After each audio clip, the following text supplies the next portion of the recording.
नमस्कार दोस्तों, मैं आचार्य रविंद्र अध्यात्म अवर्नेश पर आपका स्वागत करता हूं। दोस्तों, आज दक्षिण दिशा का एक और ज़्यादा बहुत सारे कमेंट आ रहे हैं कि दक्षिण दिशा के द्वार के बारे में हम नहीं समझ पा रहे हैं। दक्षिण दिशा में द्वार कहाँ रखें, कैसे रखें, क्या क्या सावधानी रखें, इसी पर ये वीडियो है। ध्यान से समझें, क्योंकि यह पूरा वीडियो अंत तक हम आपको इसका उपचार भी बताएंगे। अगर दक्षिण दिशा में कोई गलत पथ में द्वार बना हुआ है तो उसका उपचार क्या हो सकता है, ताकि आपके जीवन में सुख समृद्धि मिलता रहे।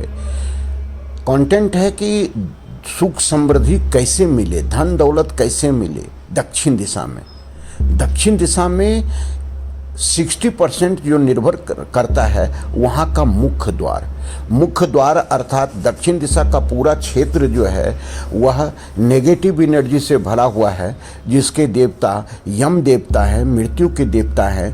तो थोड़ी सी गलती या गलत पद में जिसके देवता ही गलत हैं और उसमें अगर द्वार बन गया तो आपके लिए हानिप्रद हो सकता है, घातक हो सकता है, बुरा परिणाम देने वाला हो सकता है। आज हम देखते हैं कि 80% लोगों के जीवन में एक भ्रम फैला हुआ है कि हम दक्षिण दिशा में रहेंगे हम बर्बाद हो जाएंगे, दक्षिण दिशा का घर अशुभ होता है, दक्षिण दिशा हमारे लिए सूट नहीं करता है।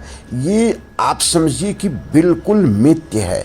दक्षिण दिशा क्या, परमात्मा के द्वारा चारों दिशा जो दिया गया है सभी शुभ है। क्योंकि ब्रह्मांड से जो कॉस्मिक एनर्जी नीचे उतर रही है हम लोगों के लिए, वह सभी दिशा में समान रूप से बढ़ता है।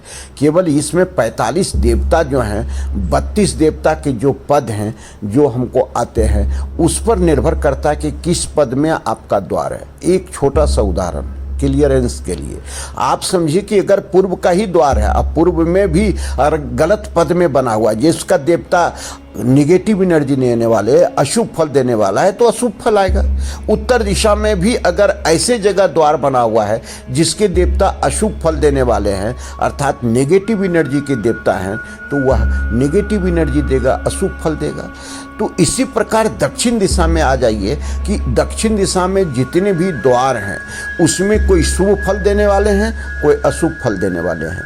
तो हम आज केवल चर्चा करेंगे कि धन, समृद्धि, सुख, वैभव, सारा चीज़ अगर एक द्वार को हम मेंटेन कर लेते हैं तो 60% आपके जीवन की सारी समस्याएं सॉल्व हो जाएगी। बाकी 40% में जो है हम अंदर का जो है निर्माण को देखेंगे। अब हम आते हैं कि कहाँ पर द्वार बनाए।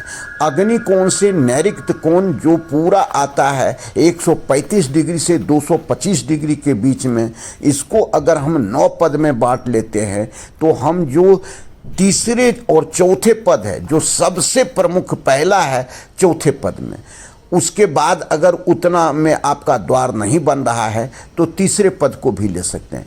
तीसरे और चौथे पद का बना हुआ द्वार जो बृहस्पति का देवता के अंतर्गत है, शुभ परिणाम देता है, धन देता है, दौलत देता है और वैभव देता है। ये सारे निश्चित देते हैं, केवल आपको अपना डिग्री निकालना आना चाहिए, सही दिशा निकालना आना चाहिए। और इसके पीछे वीडियो में जाकर के देख सकते हैं कि सही दिशा कैसे निकाल सकते हैं। तो जो ये तीसरे चौथे पद का जो द्वार है, मुख्य द्वार है, आपके दक्षिण दिशा के सुख समृद्धि का 60% निर्माण कर देता है या देता है।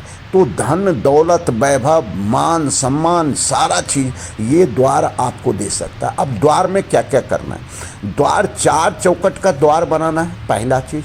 अगर ग्रेनाइट का बनाते हैं तो ब्लैक ग्रेनाइट का नहीं करना है। द्वार के आसपास जो है सो हम कलर जो यूज करेंगे वह रेड कलर, ऑरेंज कलर या जो भी है सो रेड फैमिलियर से आप यूज करेंगे तो अच्छा फल देगा। द्वार के ठीक सामने जो चबूतरा होता है या जो ब्लॉक इत्यादि हम लगाते हैं वह ढाल जो है दक्षिण के दिशा पर नहीं हो, वह बराबर हो, समतल हो और आपके द्वार से ज़्यादा 1 से 1.5 फीट 2 फीट नीचे देखते हैं कि 1 से 2 फीट नीचे केवल रहे, ज़्यादा गड्ढा में नहीं हो, अर्थात दक्षिण का क्षेत्र पूरा नीचा नहीं है। अब उसके बाद यहाँ का तोरण द्वार होना चाहिए, इसमें शुभ मांगलिक होना चाहिए। घर के अन्य द्वार जो है सो वास्तु मांगलिक चिन्ह द्वार में हो, तोरण लगा हुआ हो, द्वार में जो है सो मंगल यंत्र लगा हुआ हो, हनुमान यंत्र लगा हुआ हो, वास्तु दोष नाशक यंत्र लगा हो, इस प्रकार अगर हम द्वार का निर्माण कर लेते हैं तो यह द्वार दक्षिण दिशा का भी धन, दौलत, वैभव, शोहरत देने वाला होगा। अब हम आते हैं कि किसी का द्वार अगर गलत पद में बना हुआ है तो उसका क्या करें। वह हमें कमेंट बॉक्स में वीडियो भेज दे, व्हाट्सएप पर वीडियो भेज दे, हम पूरा ट्रीटमेंट उसको बता देंगे, क्योंकि उसके अनुसार ही उसका ट्रीटमेंट बताना पड़ेगा और वास्तु दोष निवारण हो सकता है। धन्यवाद, फिर मिलते हैं अगले वीडियो में। नमस्कार।